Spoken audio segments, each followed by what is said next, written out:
You probably noticed this is episode 101 out of sequence because we're working on a very special 100th anniversary episode. Very special.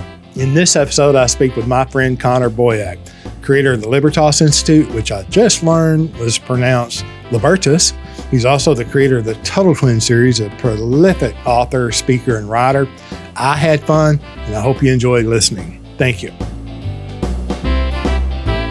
Welcome to the Make With Life podcast. I'm your host, James Neathery, and I'm always excited when I have guests. And I'm really excited today. My friend Connor Boyack is with us. He's he's a busy guy, very active, and he's decided, or he, has agreed to share some of his time with us. So, Connor, thank you very much for coming on.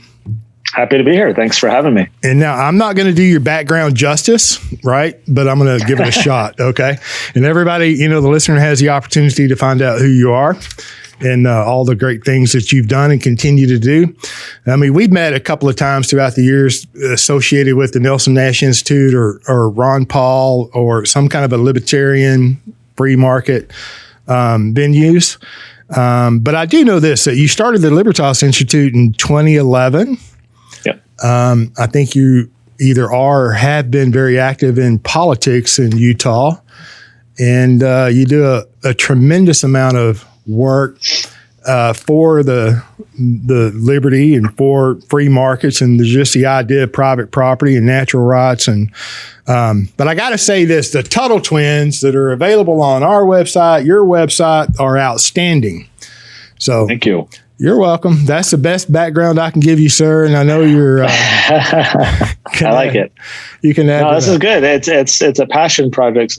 Certainly, what we're doing with the Tuttle Twins, and the origin story for me is kind of fun because here I am working in politics, changing laws, doing all this stuff, and my kids. I would come home every day and I'd be like, "Hey, what do you guys do today?" And always trying to learn from them.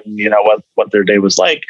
And my oldest at the time, he was 5. And every once in a while, he would reciprocate the question, "Well, what did you do, Daddy?" And I was like, how do I talk about what I do to a 5-year-old? I type on computers. Like, you can dumb it down a lot. But I found myself wanting to share with my kids the values I hold, the things I believe in, what I work on, what pays the bills. And so a buddy of mine had the same feeling, same circumstance. And so we were talking about this. I went on Amazon even trying to find books that would teach free markets and so forth to kids. There was nothing. So he and I teamed up. He's the illustrator and I'm the author. And we just said, heck, let's do a fun little book just to test it out, see if anyone is interested. And a lot of people were interested. So to us, that was kind of a market signal that there's some demand here, some unserved, markets that we can kind of lean into and provide some value to. And so we haven't looked back since. It's been tons of fun. That's awesome. I mean, what was the first book in the series? Well, so at the time, the vision was not a series. The vision was, let's do this book. And we thought, if we never do anything else, what's the one book that we want to do? And for both Elijah and I, it was The Law by Frederick Bastiat, because for both of us, that essay was kind of very instrumental in our own, red pill moment, you might call it. And so we did the Tuttle Twins Learn About the Law. And that was the first. But again, once so many people were interested in that, we're like, okay, what's the next? And then the next, and then the next. But we started it with the law because for us, that was both a big educational, eye-opening thing that we wanted to be able to pass to the next generation too. I got it. The Law, 18th century Frederick Bastiat philosopher. And then the next one? So the second one after that was based off of I Pencil by Leonard Reed. So ours is called The Tuttle Twins and the Miraculous Pencil, all about how social harmony happens through the market. People with different races, religions, creeds, ethnicities, all working together without even realizing that they're all working together in pursuit of these goals that people have. That's how we get spontaneous order. That's how the market works. And so that became our second book, which is really a fun story for kids. I'll give you an example.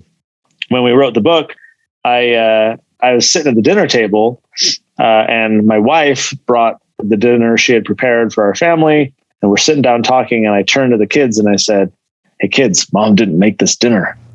And they're like, what are you talking about?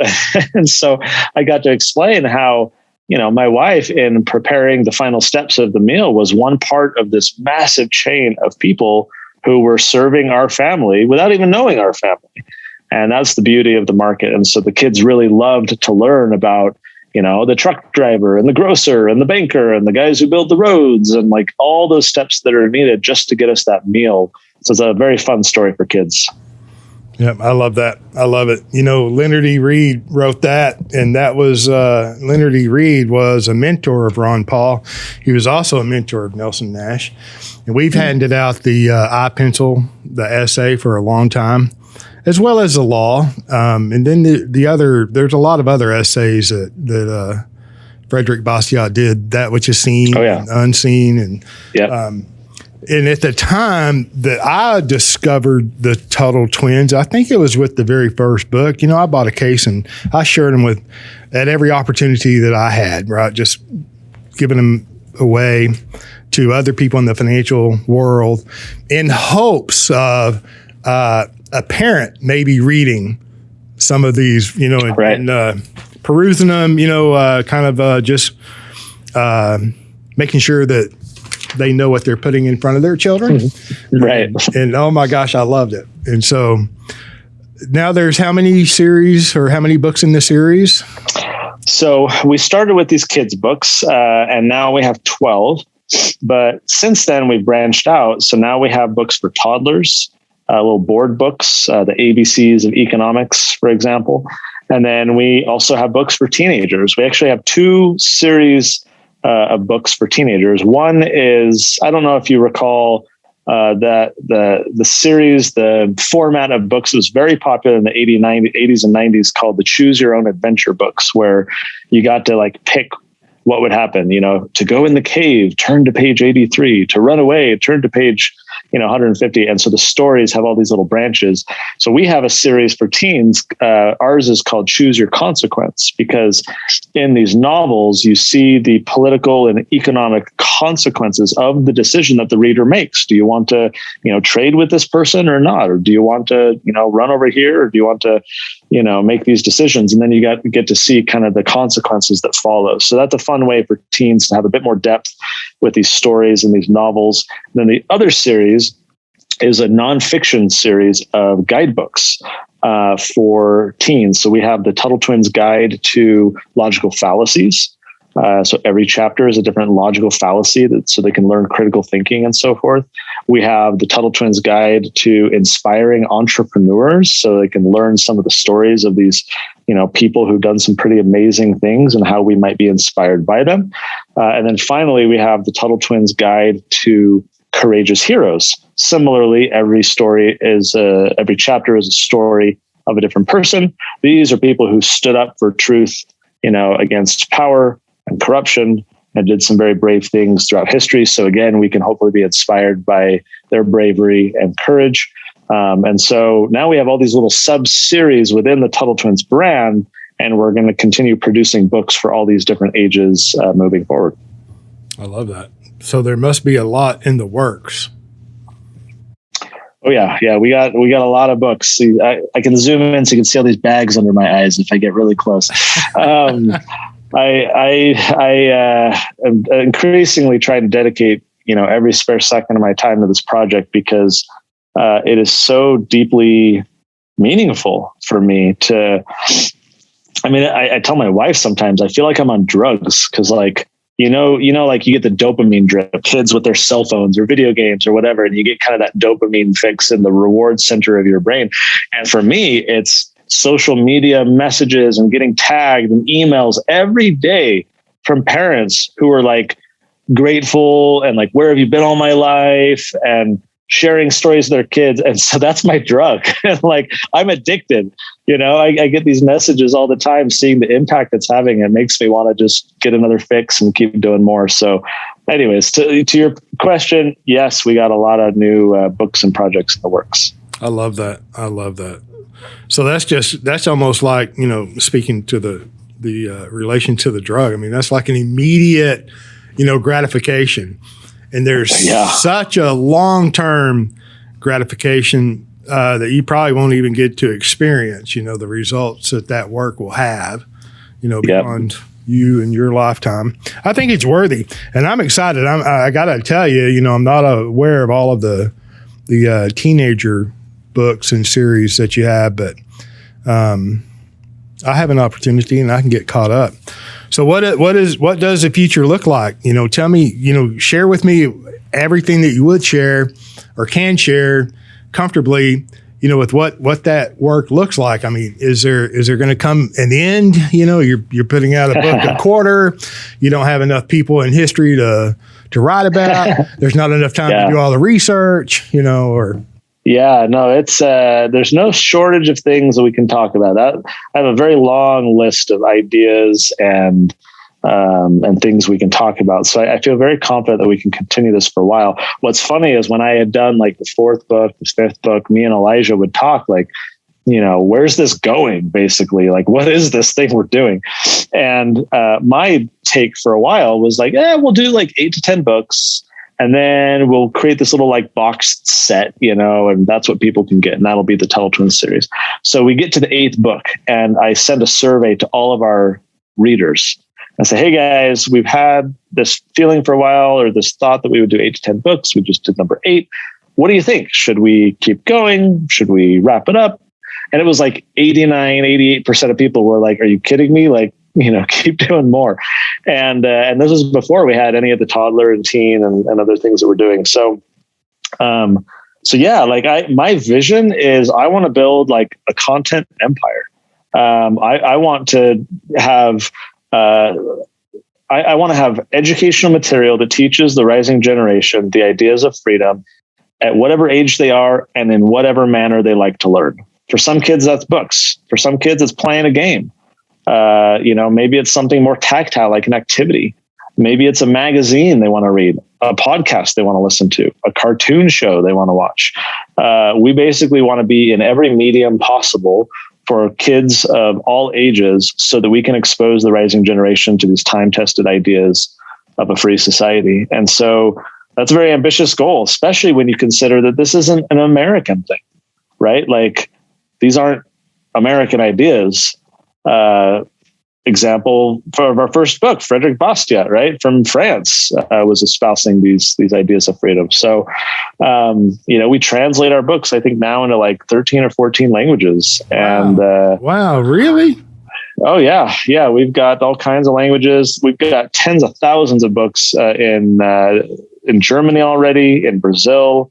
We've got thousands in Italy and Canada and Korea, and where else? We've got we're now doing Estonia and Romania. Like, just what's been really interesting in the past few months is I've had a lot of interest from these kind of old Soviet bloc nations, former communist countries, and a lot of people there who have now, word has spread or whatever. And we've got a lot of interest in doing translated versions there. And that's honestly a very fun part of the work for me, is doing these translations, because seeing the global impact of what we're doing, see how these ideas can benefit people in, third world countries and repressive regimes, all over. One of the funnest things for me was getting our first book translated into Korean. I've been trying to figure out a way. I don't know that they're done anymore, but there were these people who were kind of rebellious, and they would take not hot air balloons, but they would take these like weather balloons, fill them with educational material, go up to kind of the demilitarized zone between North and South Korea, launch them, and it had some kind of like material in there that would burn, and then would burn the balloon down, so it would then deflate, land somewhere, with the hope that someone would find it and be able to be exposed to these types of ideas. And I'm like, oh man, it'd be amazing to get these books into North Korea, So it's a big vision and a big, audacious, hairy goal that we have, but it's deeply motivating, and especially seeing the state of the world that we're in and the chaos, especially in the past year, even just focusing on education and schools. A lot of parents are very nervous and confused and frustrated. And so it's one of those things for us that, like, when preparation meets opportunity, And we've been at this for a while. We were just doing books, not knowing what we were doing. But now there's a lot of focus. Now there's a campaign. Now there's strategy. There's a strong focus in what we're doing and alignment behind the projects that we're working on, because now we have an identifiable goal. We know these resources that we have. We know the impact they can have, the benefit that they are to people who read them. And so now it's a much more focused kind of marketing effort and philanthropic endeavor to go reach far more people. I love that. So what I heard was an awful lot, and thank you for sharing. I like the idea of a content empire. And of course, the idea of these pre-Eastern Bloc countries discovering freedom anew. Oh my gosh, I'm sure some of those countries are freer than we are, my opinion, currently. But then is there a game in the works? Did I hear there's a game being developed? So we have a game. Yeah, we have a game on the website on TuttleTwins.com/products. At the bottom, you can see we have a storytelling card game. So the way this works is that for kids and families who have read the books, they know the characters, the ideas. Now you have this card game where you can create your own stories. And so you'll pick a random character and an idea and a location and, actions. And so there's fun little actions that kind of change up the game and are silly and fun. And so you go around a circle with the family and you do a sentence at a time.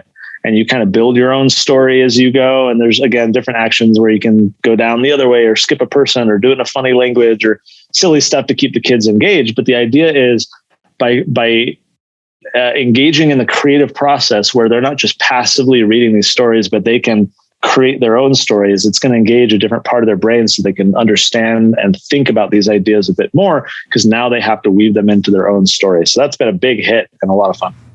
It sounds like that.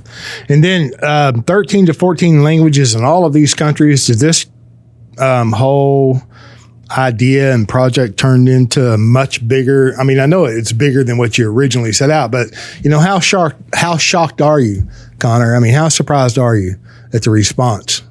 When I did our first book, I went to our board meeting, because Libertas is a nonprofit, and I gave a copy of this book to each of our members of the board. And afterwards, I'm in the parking lot with the chairman of our board, and he's looking through the book. He's like, "This is really cool." He's like, "Maybe someday we can support Libertas and turn this into a big opportunity to grow." He had like this. He started to think through this visionary stuff. I had no vision. To me, it was just like, oh, here's a fun book, and whatever, we'll sell a few hundred books or whatever. I have been blown away, and I think the biggest part is never anticipating what 2020 would become, especially, and seeing so many parents be kind of shaken awake at like, you need to make a different decision. You need to be more intentional about your kids' education. You need to understand the schools are not only are they not teaching your kids the good stuff, they're often actively teaching some of the bad stuff that is counter to your values and what you think is true and right in the world. So, I'm consistently blown away and feel so deeply grateful to have stumbled into this. This was no strategy at the beginning that we've now successfully executed. It's just like we've tripped and fell into this opportunity. And Elijah and I have just an absolute blast. And again, that daily drug fix of gratitude and impact, it's been a very remarkable thing for me to be a part of. That's awesome. Well, the idea that you're going around the world, because they're not, these ideas are not unique to America at all. And the idea that you're going around the world with all of the different languages, I mean, I was completely unaware of that. That's very impressive. So, I mean, did you have to staff up because of the demand? Did you have to go out and get writers and more graphic illustrators and researchers? Yeah, we've had to definitely add to our team. One thing that a lot of people don't know is like we do all our own fulfillment. We sell, I want to say about 4,000 books a day on average right now, and we do it all ourselves.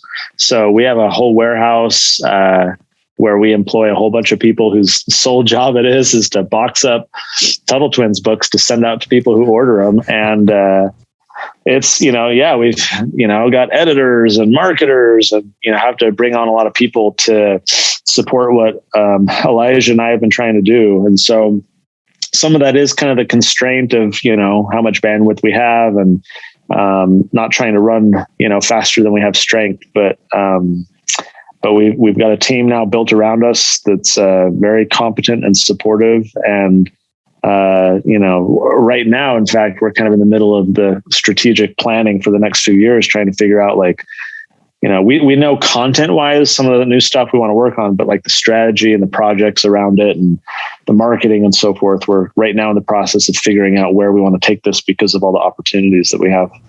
Do you have pretty good engagement or participation from like private or homeschool groups, in co-ops? Yeah. Our audience, interestingly, is split down the middle. Every time we survey it, it's about 50% homeschoolers, 50% public, private, charter school. And what's interesting is the homeschoolers perceive the Tuttle Twins as kind of a curriculum. They'll use the activity workbooks, or the parents will use the parent guides as kind of like an additional teaching guide. So we haven't created this as curriculum per se, but homeschoolers widely will just use it that way and count it as curriculum. Whereas for all the kids in school, what we've seen is the parents are largely using our books as a way to supplement what they know their kids aren't getting in school, right? So they know their kids aren't being taught about entrepreneurship or sound money or property rights or whatever. And to the extent that they are, they're probably not being taught the right ideas. And so those parents are like, hey, look, I can't homeschool for whatever reason, or we've chosen not to. So I'm sending my kid to this school, but I want to make sure that they're well-rounded and, not a woke little progressive, democratic socialist. So, we read the Tuttle Twins books together at home so they can learn about these ideas. So it's kind of this half and half community that we have. I've taken the series to private schools, and mixed reaction is what I get, and you get the commentary of, oh, these are kind of, there's kind of an agenda here. And I'm like, yes, absolutely. The agenda is truth. And then if they question any of the works, and I question them, I mean, do you know who Frederick Bastiat is? Do you know who, Leonard Reed is, or what the work they've done? Do you know who Hayek is? And they don't. Do you know who Mises is? And of course they don't, right? Right. But it's interesting, just like get it into the school library, right? So a child has access to it. Yep. Yep. So, do you get a lot of participation too? I mean, I was made aware of the crowdfunding of the cartoon by a client of mine, and I thought, wow, I should know that, but I didn't. And he participated in it, and so I have since, and others have as well. Can you share with us how people that wish to can help or participate? What does that look like? Yeah, thank you. The cartoon you mentioned is a project we're in the middle of. In fact, we launch, I believe, in October. So we're on the cusp of having the first episode ready to release. A cartoon is something I've wanted to do for 2-3 years. And it's for the reason I mentioned earlier. Some kids prefer to learn, visually than, to read a book or whatnot. And we want to have different kinds of content. So I had tried for a while with my team, just like, hey, let's find a way to finance this. Let's find a way to accomplish it and do animation and so forth. And could never really get it to work. Couldn't find the money, couldn't find the right process, the right team. So then we paired up with a company that's local to us, very like-minded. Their kids all read the Tuttle Twins books, and they're like, "Hey, we want to do this cartoon. Can we talk about it?" So we negotiated, we figured it all out, brought them on board. And so they're now helping produce the Tuttle Twins cartoon. If you or any of your listeners are familiar with like old Marvel comic books, and now of course there's the Marvel movies, they're in a shared universe, of course, but there's a lot of differences, different backstory, different uniform, whatever. There's some changes that the Marvel movies have made to the comics. That's going to be what it is for the cartoon. Still the Tuttle Twins, still the same ideas, but some of the nuances will be a little bit different, just because of the different format we're in and some of the different direction we wanted to take. But this is a big project. We raised, I think, almost $5 million from a bunch of investors, including yourself. So thank you. And so this is kind of a for-profit spin-off venture to create this cartoon. We had, I want to say, a total of 8,000 to 9,000 people supporting the cartoon. And which is super exciting. For me, it was a great vote of confidence of people being like, the world needs this, like, let's produce this thing. We have a bunch of, Blues Clues doing transgender, whatever. And we've got, Peppa the Pig, doing it. So like everyone's kind of going woke and crazy. We need something wholesome and true that parents will love watching with their kids and feel good about. So that's kind of in the works. It's on the cusp of launching, and the goal and the vision with that cartoon is to reach 100 million kids and to be able to turn it into a multi-season cartoon. We're starting with 12 episodes. That's what we got funding for from the investments. And then the goal is that we can monetize it in enough of a way that we can turn this into a sustaining operation and continue to produce additional episodes teaching important ideas to kids all over the world. 100 million. That's we're talking about government numbers right there. So how? And James, I apologize. I realized I didn't even answer your question with that rambling. You were asking how people can kind of support, and we're done raising the investment for the cartoon, and everything we do with the books is philanthropic. So Libertas is a nonprofit. So what we do is we raise money to help do more marketing of the books or to place copies in schools. And so we actively fundraise all the time for Libertas Institute for our Tuttle Twins projects so that we can have a bigger reach. Beyond that, if people aren't interested or able to do a donation to Libertas, what we just say is like, get the books and share with others. The best thing we can have is word of mouth to raise awareness of the books, like yourself buying extra copies, sharing them with clients or friends or neighbors. That's what helps us accomplish our mission of reaching more people, is by having people out there who are, kind of evangelizing these books, talking with their audience about it. Perfect. And I'm going to have to go back and edit the intro because I'm saying Libertas. I've called it Libertas for years. Everyone says that. No editing needed. Okay. And here's why. Right. Here's why. When I started the organization, I went to this linguist. And I said, how is this pronounced? Because it's Latin. I was like, I don't know Latin. And Libertas is the Roman goddess of liberty. So our Statue of Liberty, her name is Libertas. But he said, look, there's two schools of thought. One is kind of this Germanic, English, Americanized Libertas. And the other is like this, you think of the Italians, like Libertas, right? Like the kind of romantic, Hispanic emphasis is differently. I gravitated towards Libertas, but everyone says Libertas, and we just roll with it. So we're very libertarian. Live and let live. You pronounce it how you want. No editing needed. Perfect. I'm Scotch-Irish. Libertas sounds, more comfortable to me, but it's your organization, and I'm not a linguist. But look, 100 million, that's bold. That's audacious, I might even say. That's visionary. How are you going to reach 100 million children? So the reason why I gravitated towards signing up with this team that we brought on to do the cartoon is these guys are marketing geniuses. They are the Harmon Brothers, an award-winning marketing studio. They're behind, Squatty Potty and Poopery, the pooping unicorn, and like all these ads that go viral. These guys are masters at their craft. I have confidence in them, not only because they're like-minded, but they're very good at getting eyeballs on what they do. And we're confident in our material. We're confident that what we're producing is high quality and it's going to spread. And I don't know how long it's going to take us to get that 100 million. But the nice thing is our audience is always growing. People keep having babies.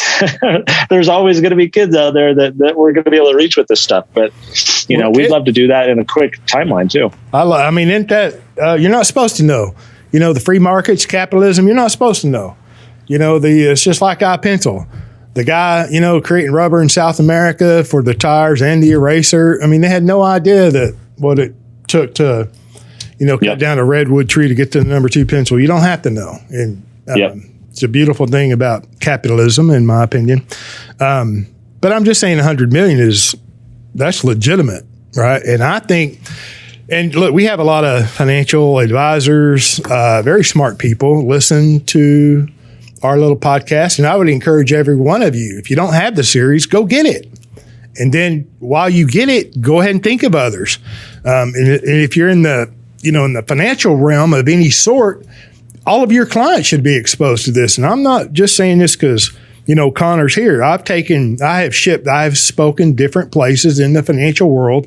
And if there are other financial advisors there, I'll ship a case of books and give them away, right? They don't know. They potentially don't know that they're available. And when they read them, it either makes sense or it doesn't. And so my point being that you should get the series, you should read them, and then you should share them. And 100 million, that's how it happens. At the end of the day, that's how big things happen, is by small individual actions. Thank you. Just encouraging that. Thank you. I mean, you can't disagree with me, sir, because you're a capitalist. That's how it works. Right. And I want to be respectful of your time. I know you're a young, busy man and doing worthy, projects. Share with us something that that you want to share, that you want people to know. Yeah. Oh man, which one do I pick? Here's what I would say. So I speak at a lot of conferences and a lot of different groups. Increasingly of late, a lot of parents groups. A lot of parents have organized and going to school board meetings and trying to fight critical race theory or whatever the latest thing is. And so I've been reflecting a lot in the past few months as I've been traveling and speaking about what the kind of common thread is that I've seen. And I think there's several answers, but one that comes to mind for me is there is a lot of uncertainty about how to be effective. A lot of these parents are joining whatever Facebook group they can or latching on to whatever leader that's kind of standing up to help organize people, because there's this strong sense of people not knowing. There's this ignorance. We see it on the Tuttle Twins side. We see parents who never would have picked up economics in one lesson, or they're not familiar with Atlas Shrugged, or if the free market is being attacked by someone on this Facebook thread, this parent would not engage and defend that idea or push back because they feel ignorant. They feel uncertain about their own knowledge. All the time, parents are like, I learned more in these Tuttle Twins books than I ever did in my, high school econ class or whatever. And so there's a lot of uncertainty. There's a lot of lack of confidence. And to the extent that we can narrow that gap and help inform people and then motivate and mobilize them, I think that there's a lot of interest for people to stand up. I think people are seeing the need to stand up and speak out. They're seeing the world lose its mind. They're seeing the woke mob go crazy and be very dominant in social media and all this kind of stuff. And I think a lot more people, in my sense, want to speak out. They want to defend the ideas and the principles that they consider to be true and moral. They just feel inadequate. And they're grateful for someone who kind of holds their hand and shows them the way. What we've seen success with the Tuttle Twins book, with this particular crowd I'm speaking about, is, again, if you said, hey mom, hey dad, here's The Road to Serfdom by Hayek, give it a read. Chances are probably 5% at best that they're going to read this decades old, thicker book with really big multi-syllable words that, the chances are low. But if you say, hey mom, hey dad, we want to give you a book that you can use to teach your kid some important values about how the world works, they're going to love that, because they, as a parent, want their children to be well-rounded, and their barrier is going to be down. They're going to read it along with their kids for that learning opportunity and shared bonding moment, as most parents often do. And the parent, we've seen it again and again, is going to get exposed to those ideas and be like, oh, that's how that works, or that's what that means, or I've always wondered about that. So I'm not saying Tuttle Twins is the answer. It is, in our view, an answer, but we need so many more efforts by people. I mean, you're doing it with your clients. We're all trying to educate people. We're trying to empower individuals to to have more confidence in their decisions, to have more assurance about the position that they're in life. And so I just feel like we're at this crucial moment where we've really got to rally and help a lot of these adults, these parents, have the intellectual knowledge or ammunition that they need to not only look out for themselves, but then go out and defend these ideas to a world gone mad. Right. There's no greater time. You talk about the world gone mad. You know, if you don't stand up, who will? Right. If we don't, do something, who will? And I gotta say that, speaking of social media and getting attacked, y'all, I think that you set a really good example. And I didn't see your whole response to, some hit pieces that were written about the Tuttle Twins, but y'all made hay with that. I think you and Elijah made hay with that. And if you know what I'm referring to, the newspaper that. Oh, yeah. Current Affairs magazine. Yeah, there, Current Affairs. That's who it was. Yeah. Share with us a little bit on that, would you? You're somebody now if you got your own hater page, right? We loved it. This is a socialist magazine written by socialists for socialists, and they dedicated a multi-page, I think 8-page magazine article to the Tuttle Twins, attacking us, saying that we're shilling for Jeff Bezos and trying to, perpetuate the monopolistic practices of capitalism to keep the working class suppressed and all this kind of stuff.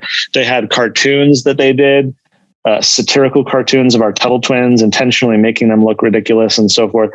And so, I think most people in that circumstance read, like, I got a Google alert. That's how I found out about it. I got this little Google alert, like, hey, someone, Tuttle Twins, I get one of these a day where it has kind of the summary of what's been written about it or people talking about. So I'm reading this article and I'm like, oh, this isn't what I expected. I'm used to praise. I'm used to everyone loving this. And here's this criticism. So I'm reading this and I realize I've got this big smile on my face as I'm reading this hit piece.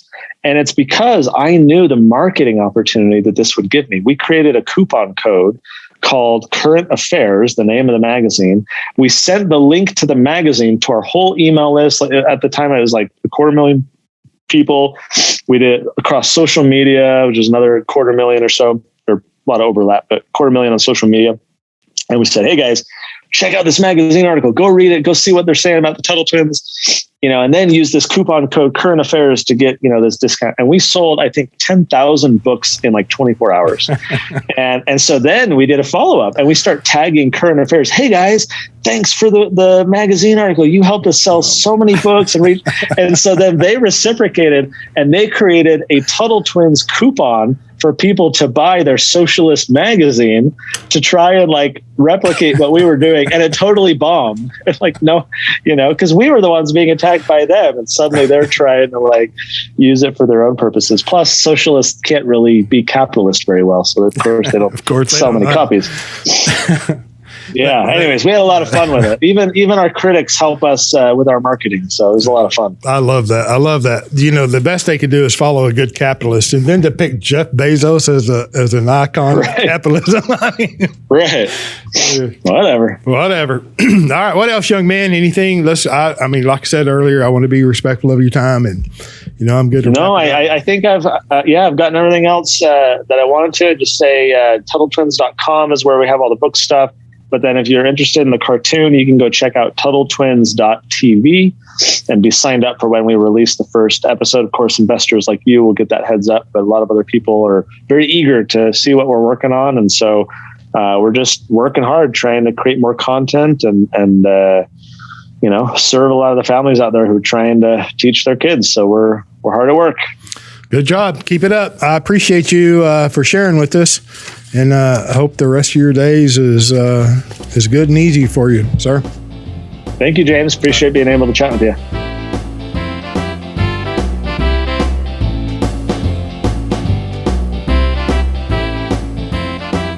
Thank you for joining us on the Banking with Life podcast. If you're watching on YouTube, make sure to like and subscribe and click on that little notification bell.